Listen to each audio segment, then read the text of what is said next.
So the next step in the process. So what are some tangible things you can do today, tomorrow, because tomorrow's Friday, to actually market your business? So I talk about accessing your clients. So these are your potential clients. Like, where are they? We talked about those questions. You kind of have buzzing in your head. But sometimes they're in front of you, and they can be people who were business referrals. I refer all types of clients to fellow NOSAs. Just because I can't service all the business, why not refer it to another NOSA who's in the same industry? Those are definitely options to access clients who have needs. Previous employers. We had the great opportunity to actually have one of our first clients be a previous employer.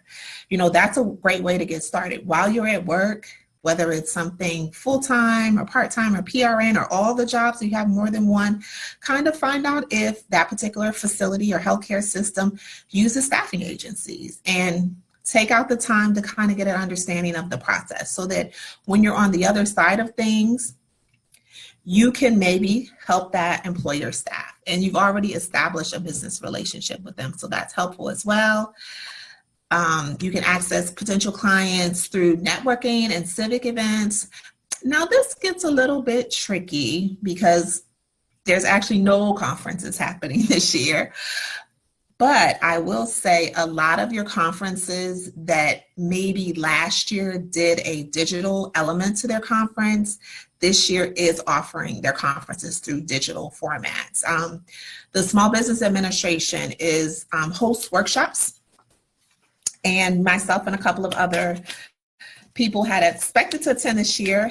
It's not happening in person, but they're offering that same conference via online Zoom meetings. So it's broken out into multiple sessions. You still have speakers, you still get presentations, and it's a great way to network.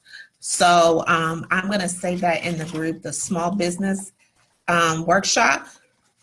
So I'll save that link for you guys, and you should join. Usually the price is discounted. I think it's still free because the Small Business Administration workshop was already free. So I'll save that in the group if you guys are interested in attending. I think they're going to do a couple of different workshops each month. I'm not exactly sure if the one for this month has already happened, but a lot of your civic organizations are doing the same thing. They're doing what we're doing here, hosting a Zoom meeting, hosting a group of people who have similar interests where, of course, we can't meet in person, but we can still do information sharing, exchange content and resources so that we can kind of continue the networking process, but just in a different way. And I would encourage you guys amongst yourselves or within the NOSA group to look into doing those types of things as well with regards to doing networking in a non-one-on-one person setting. Accessing your clients through social media, I already touched on that. Connecting to your community.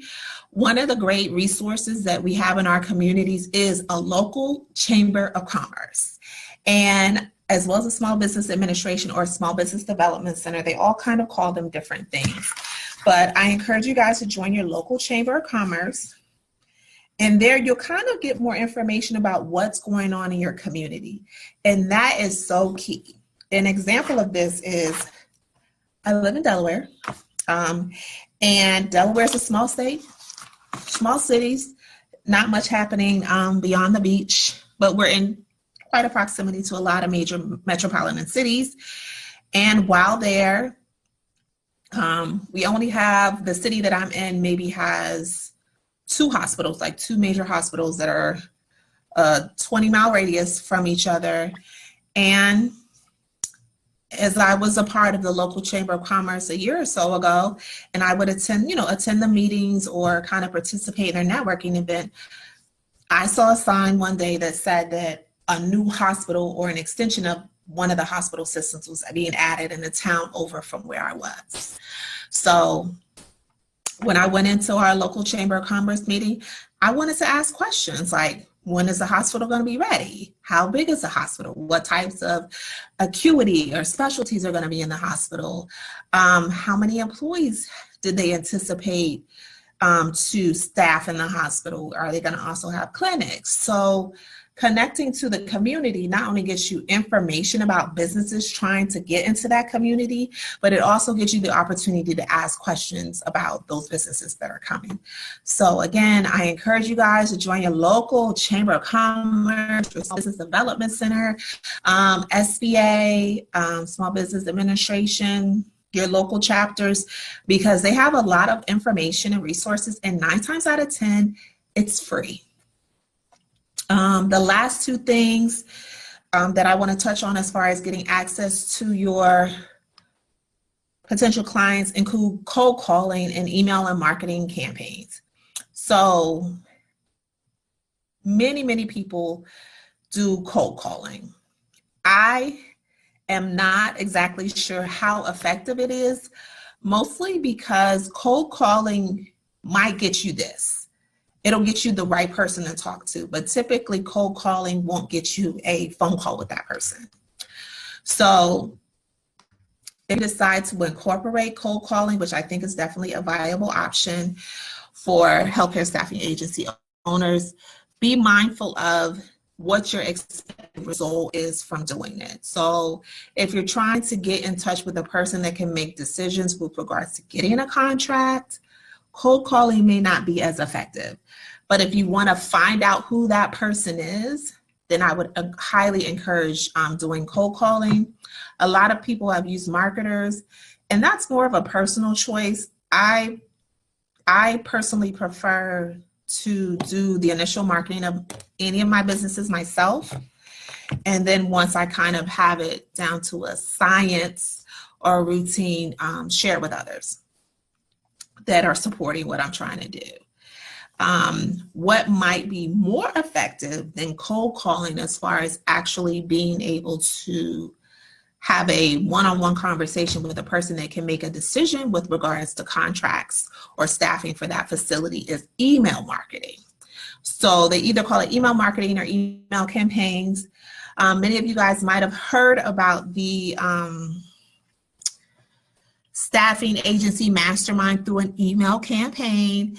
And the great thing is that Google and a lot of other office small business platforms offer email marketing and campaign as a resource within your email inbox. So you can set up a campaign and send out a message to a bunch of different emails. It'll tell you who opened the email, how soon they opened it, if you have a link in there for them, if they click the link. It'll also touch on, how many people clicked the link, how long they were on the link, and all the information that you kind of need on the back end to kind of say, was it effective for me to send out an email campaign to share within my community or within a group about my business. So if you have a bunch of emails from a couple of different companies that you want to reach out to, if you get people to open and click and actually look at the email, then that kind of tells you that that style of marketing is effective. Now, depending on what's in the body of the email, like if you want people to go to a video or go to your website, then that, that kind of also takes into account. And maybe next week, I'll kind of show you guys the email campaigns that I've done through Google. So Google is the platform that I use for all of my business office related things. So I use Google Sheets, Google Slides, Gmail is my email that's connected to my website. But there's also other platforms such as Office 365 and some other office platforms that people can use as well. And then the last one is partnerships. So anybody that's focused to me or connected with me knows that I'm big on partnerships and collaborations. They're key in the industry. Not every situation is something that's going to have the immediate result, but being open to partnerships can open doors for you later on down the line. It can also expose you to bigger contract opportunities because it can kind of put you around people who are in that space. So I definitely encourage you all to consider partnership opportunities in states where there may be a few other NOSAs, whether it be that, hey, you as a NOSA have a lot of staff that are ready to work, and maybe another NOSA has a lot of contracts. So there may be like a partnership or nurse sharing, as we refer to it sometimes, opportunity there. So be open to those types of things as well, which is mutually beneficial. We want our nurses working, so it won't matter that they're not working for my age at this time, as long as we keep them working. So the last one, which is my favorite one with regards to accessing your clients, is the Medicare.gov website. So I'm going to stop sharing here, or actually I'm just going to click on the website. So I'm going to and I'm going to go through, there's a step-by-step guide already in the group. So if I move too fast, the step-by-step will start to be there. And here is where you are able to find a client. So what I'm Medicare, and you want to click on Find Care, search all providers and facilities. Once you click on that, give my computer a little bit of time. So 95 or so % of long-term care, LTAC, hospitals, inpatient rehabilitation centers, hospice, doctors, dialysis centers, home health care, nursing homes take Medicare. So that's what makes this website so great, is because you're really getting a good pool of people who can be potential clients. So I'm going nursing homes.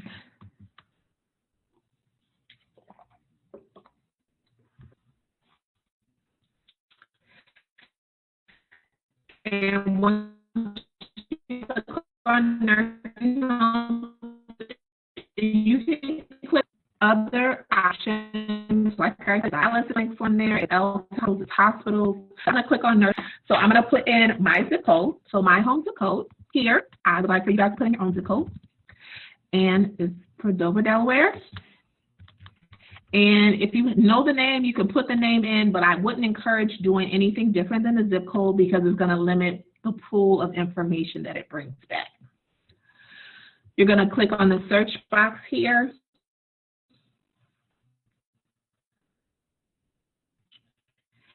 And it's processing. So give it a little bit of time.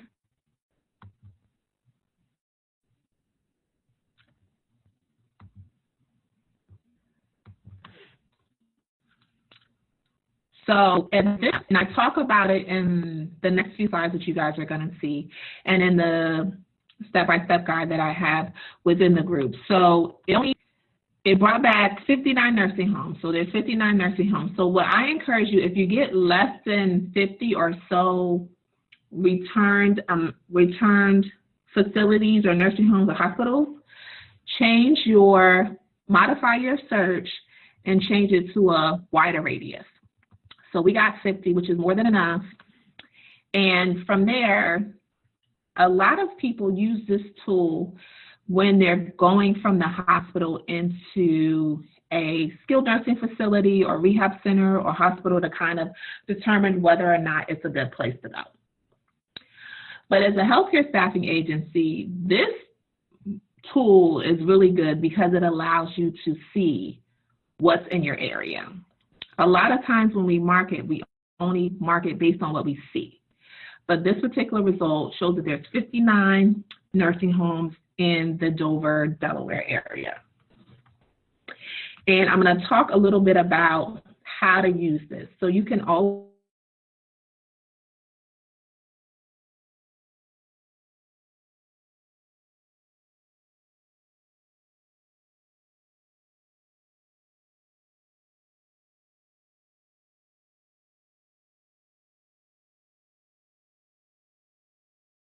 But for me, I just do the results list just because, like I said before, I'm in a small town.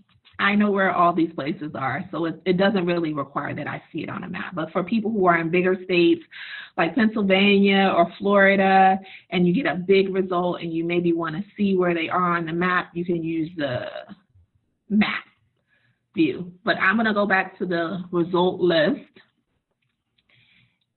And on here, I'm going to show you guys how to organize it so that you can begin the process of marketing your agency to these facilities.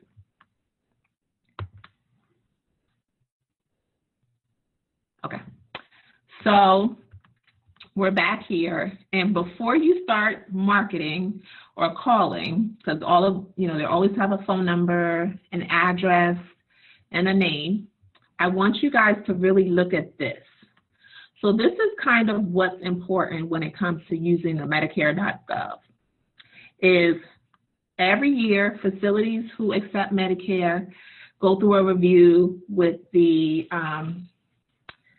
with Health and Human Services and CMS to make sure that they're meeting specific requirements, similar to the state survey, but on a federal level. And they get kind of rated based on their overall rating, any health inspections, which is done at the state level, staffing matters, quality measures, and then distance. Okay. So, well, this is just showing the distance. So they're rated on a scale of 1 to 5, and 5 being that you're above average and you're doing really, really well. So when you look at this, initially, I really want you to focus in on the staffing here, because that's what we're here to do. We're here to find a place that needs staffing. So it's done every year, as I mentioned before, and one of the ways to use this resource is we want to start with the places that need staff. So if you go here,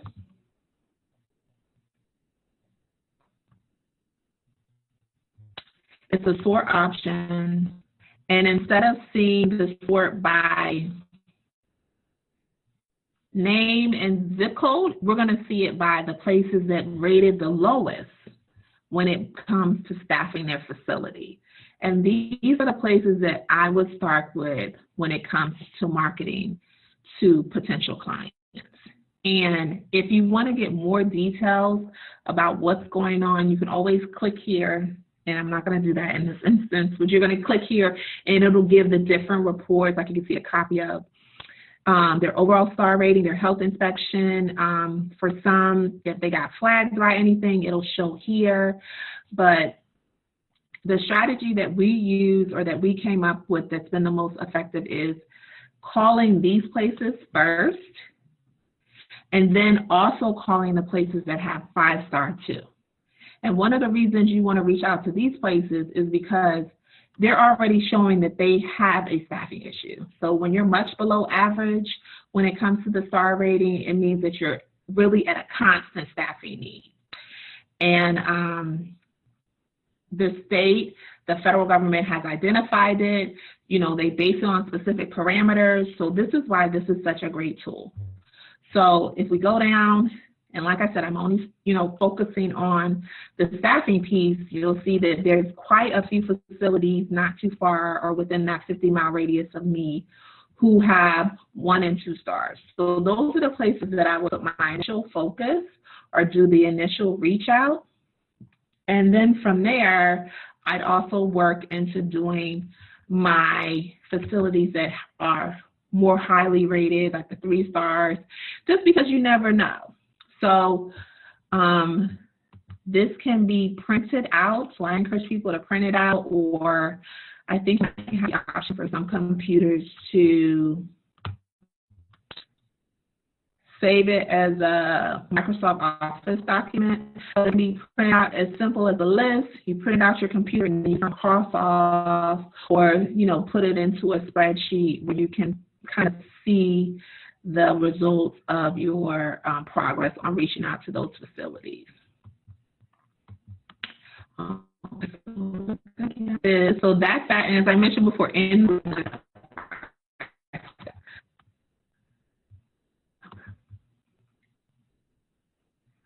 So here it is as well. You want to enter your zip code, find care. You can click on providers, hospice, hospitals, different providers. If you get a small number of facilities, which I would consider less than 50, then I would expand the search to a 75 or 100 mile radius. And as I mentioned, you get a drop-down list of the name of the facility, the address, and then you may not get the website, but you get the name of the facility where you can use Google to search the website. So this is just kind of the screen print of the steps. You go here, you click here, which one you want, and then you put in your, and then from there, you're able to search your zip code. So when I think about, when I start doing that type of reach out, a big part of that is going to be incorporated in your cold calling. So as I mentioned before, having those different presence on Facebook and different social media platforms helps with cold calling, because when you follow up, you can actually refer them to your website or your Facebook page or your Instagram or your LinkedIn to just get more information about who you are. And as I mentioned, I'll do a separate video probably on Tuesday to talk about the email marketing campaign, but I believe Katie touches a lot more on that in her sessions. So when you're starting to reach out to clients, you want to make sure that you're ready. You want to make sure that even if the first person you talk to can't give you the answer and maybe refers you to somebody else, you always want to make sure that you have the materials you need. And towards the end, I'll touch on the script that I've used and I've shared with others. So you want to make sure that if you do talk with somebody, whether it's via email or phone call, whatever you're sending them as a follow-up is something that you proofread. You maybe had somebody else read. Anything on your social media, you know, you want to make sure that it's representative of your organization. It's, you know, socially friendly, and it kind of attracts the people that you're looking to attract, as well as any flyers or posters that you might have on your website. You want to kind of do a quick check of those things, as well as a way for people to get in touch with you. I know, as you guys will know, when you do some of your cold calls, sometimes you're nervous. And sometimes, for me, sometimes you talk too fast. That's my thing.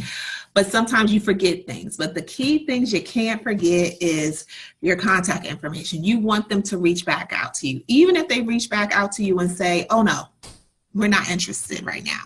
You always want to make sure to leave them with some information that they can use to be able to get in touch with you. So the 3P process is essentially making sure that you're prepared, making sure that you're persuasive, and persistent. So we kind of talked about getting prepared. So the other thing is being persuasive. So some of the skills as a new entrepreneur you might already have in place, but some of the skills you might need to work on a little bit. So a big part of marketing is sales. So when we talk about persuasive, we kind of touch a little bit more on the actual sale. So you want it where you're either at the end of the conversation, they're interested in you're sending them a contract, or you're setting up a follow-up meeting to do a presentation. You always want there to be some sort of action at the end of your conversation with these clients. And one of the ways that you can be persuasive is to think about it from their perspective.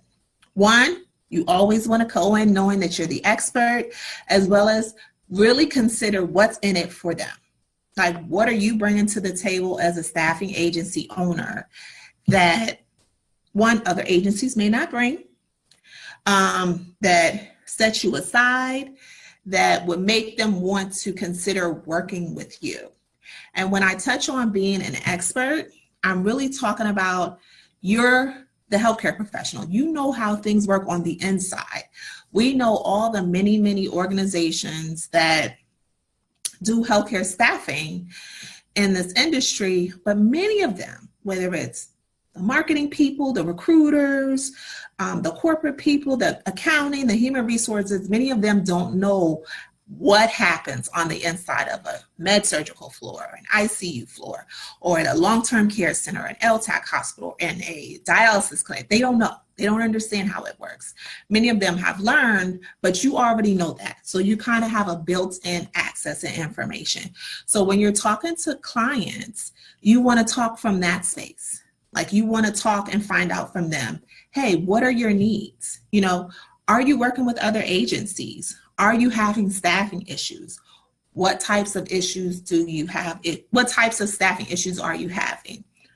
Who are the types of, or what are the types of roles that you actually staff for in your facility?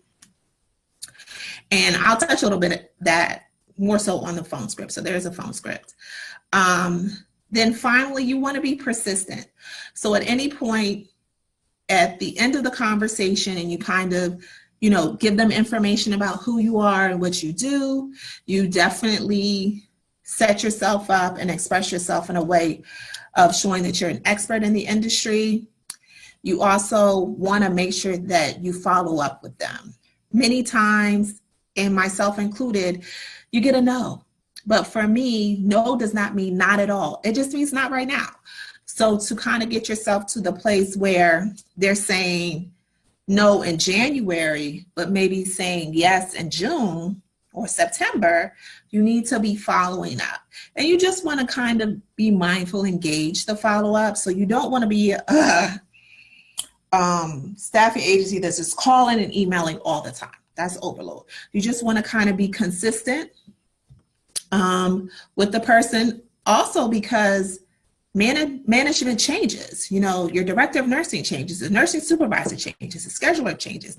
We know in this industry, it can change from month to month, day to day, really depending on what's happening in that facility. So that person who was there in place to make that decision 6 months ago might not be there anymore. So it would behoove you to follow up, because the person that's in place now might be the individual that can say yes to a potential contract opportunity.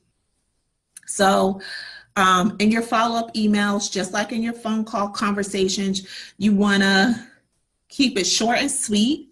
You want to do it in a couple of days so that they can remember you. You also want to make sure that you're providing them with something that's tangible to remember you by. That can be a flyer or a PDF or a newsletter or your website, something that they'll, when they look at whatever you've attached, they'll remember you in the conversation that you had.